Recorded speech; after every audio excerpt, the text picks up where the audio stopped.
Hello everyone, I am Alejandra Quiroga. This activity is for the English phonetic class.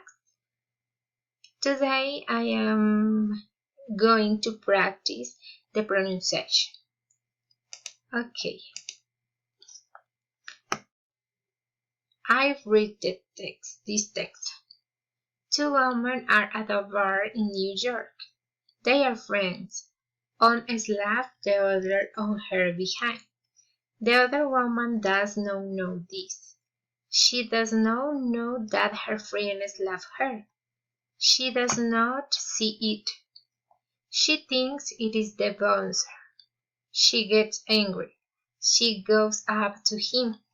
She starts to shove him from behind. The bouncer falls to the ground. Police arrest the woman, but later they let her go. Thank you so much. That's all. See you later.